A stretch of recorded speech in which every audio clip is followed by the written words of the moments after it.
What's up, everyone? My name is Kevin. I typically talk about tech, but if you just watched the Bad Bunny show and you liked it but didn't really fully understand it, I'll help you understand.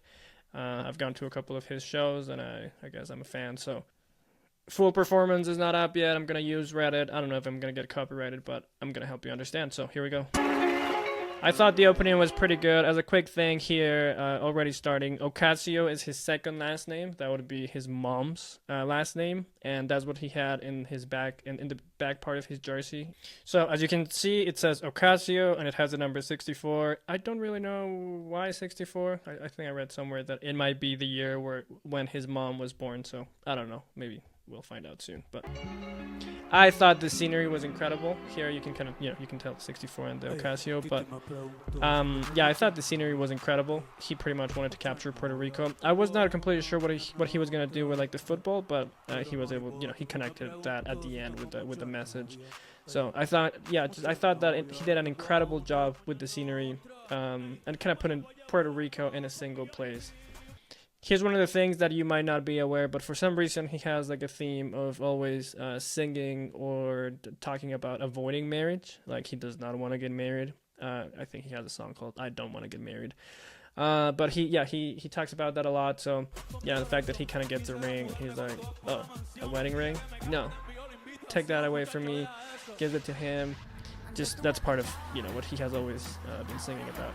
Interesting thing here, a couple of celebrities that I caught, especially from South America. Yeah, Cardi B, I didn't see her at first. Karol G right here, she's the biggest. A reggaeton singer from Colombia. And then a couple of people, I guess Pedro Pascal from Saturday Night Live. And this lady right here is Yon Miko, which is a reggaeton artist from Puerto Rico as well. And she's huge. And I think she was opening for Billie Eilish last year. I really like this part. This one is one of my favorite songs. I think it's from the latest album. It's called "I'm Gonna Take You to PR to Puerto Rico." Great song. And I liked when he fell from the roof. I thought that was pretty cool. So I really like that part. That was great.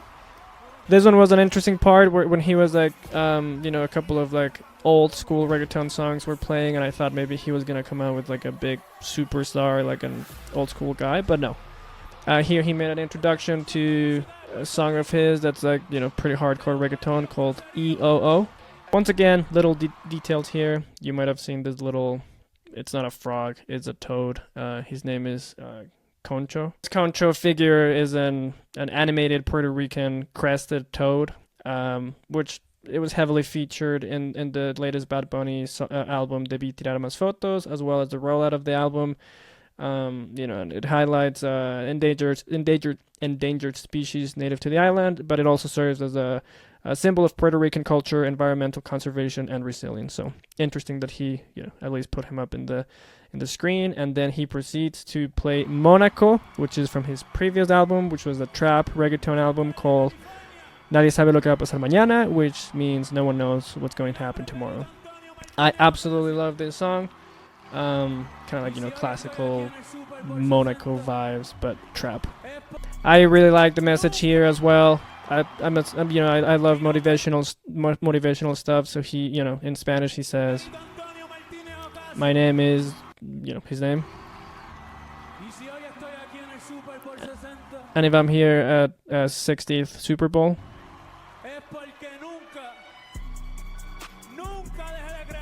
it's because I never ever stopped believing in myself.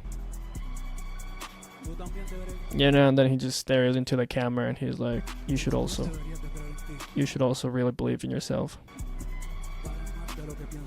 It's worth more than what you think. Trust me. So once again, I really like that part. Very classical vibes. Once again, the whole vibe about like marrying. I'm not completely sure if this might be a stretch of mine, but there was a lot of political, like subtle political things here. The way I saw this was like a white guy. Maybe I'm wrong with like a Latina marrying. Maybe I'm wrong. I don't know if that has to do with anything of the political environment, but I still cannot figure this one out. But once again, it goes kind of like along the lines of he hates, marriage stuff, or he doesn't want to get married, but he included that in the performance. Lady Gaga, there's not a lot that I can say. I don't know, she had the biggest, this was her biggest song, or like the biggest song of 2025, which it's a salsa version. Yeah, not a lot. I just opened my hands and I'm like, what's going on? Interesting. I guess if people wanted some English, Lady Gaga gave it to you. So, yeah. Well, the interesting thing about this song, I guess, is that, it's a salsa version, and as much as Bad Bunny is known as being a reggaeton artist, Puerto Rico is also probably one of the biggest salsa places in South America, in combination with Colombia. And then they transitioned to my favorite song of the entire album, which is called Baile Inolvidable, Unforgettable Dance. It's an incredible song about, someone, like a loved one in the past taught you how to dance. And, now he's singing about, I cannot forget about you. You taught me how to dance. You taught me how to be happy, blah, blah, blah. So that was great. I danced in this part because I really liked this song. So that was cool. Probably a little dumb detail, but typical South American Latin party. There's always going to be a kid like falling asleep on chairs because people are dancing at 3 in the morning. So very cliche South American or Latin type of scenery there. Alright, this one was really interesting. He has a song in the latest album, Debí Tirar Más Fotos, which is Nueva York. That's how they pronounce it, Nueva York. It's New York. New York has always been huge for Puerto Rican and Dominican Republic culture. So I thought that this was awesome how he was able to kind of recreate, I don't know, like the Bronx or whatever, what the neighborhoods kind of look like in New York. This one was the detail that I thought was really good. Well, this one is funny because right here he's singing about how cocaine is white and 2C, which is a drug, is pink. That's just funny to me. Right here he says, En casa de Toñita, which Toñita is this lady. I thought this was actually a wholesome moment. Toñita is, she has a legendary Caribbean social club in New York, and Bad Bunny, down here you can see it. He has done a couple of album release parties, I believe, for the latest albums, and he has actually gone to this La Casa de Toñita. I believe that's the name of the social club. So I thought it was pretty cool that he actually brought Toñita from New York to the performance and kind of, gave her respect. So that was cool. Once again, second wholesome moment. The whole, best in the world, handing it to the kid. Be like, believe in yourself. Just, you cannot hate that. Alright, this one was actually the emotional moment, at least for me, I think. This is a song from his also latest album that's called What Happened to Hawaii. The song, I hope that I don't completely fail at explaining this, but it kind of talks about what happened to Hawaii, or it's kind of like it serves as an example of colonization and kind of like corporations stripping away the roots of Hawaii and such a beautiful place. And Bad Bunny kind of sings about how he feels that people in Puerto Rico have to be aware to make sure that that colonization and like stripping the roots out of the country, out of Puerto Rico, happens to them. So, in general, if you haven't had a chance to like check out the lyrics, it's an incredibly emotional and powerful song, in my opinion. And the fact that outside of Bad Bunny, Ricky Martin is probably the biggest artist. Right here, he's like, they want to strip away the rivers and our beaches. They want our neighborhoods, and that grandma leaves Puerto Rico, Don't put down the flag. I don't want you, Puerto Rico, for them to do the same thing that happened to Hawaii. It's an incredibly powerful song, and I thought that the performance was awesome. So, yeah, kind of like the emotional side of the performance. Well, and immediately after that, another very powerful and political statement. This song right here, it's called El Apagón, which in English is pretty much like the electrical outage. And this one is a powerful song. Right here, the screen is kind of chopped, but Bunny did a documentary back in 2022.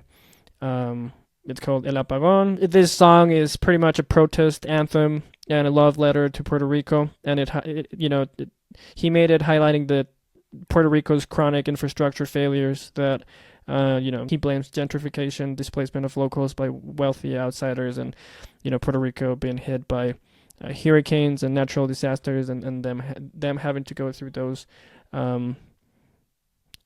hard times. The interesting thing is that this is not the only time that he has done something like that. One of my favorite songs from him is called Una Velita, like a small candle. A candle. This whole concept about, people going through conditions that they should not have to go through in the 21st century. It's a powerful thing that he has always talked about, and so that's why you see him like climbing into an electrical pole. He's not an electrical worker. He has used this song as a very powerful protest anthem against governors and the political class in Puerto Rico. So, and I mean, the ending, a powerful ending. And when I started seeing the flags, I thought, here's where it's gonna get political. Once again, I initially said, what is he gonna do with the football? And here he says, God bless America. I think that it is a very cultural thing. When I went through high school in South America, we were explicitly taught that America was a continent. So that was one of the biggest shocks that I've had to deal with when I came here to the U.S. 10 years ago, where people here were taught that there were 3 continents: North America, Central America, and South America. Even 2 continents, I think, North America and South America. But back, in South America, we are taught that America is a single continent made up of 3 regions: North, Central, and South America. So, right here, he mentions all the countries from South America, from Central America, and from North America. In the back saying the only thing more powerful than hate is love, which is the same message that he said at the Grammy.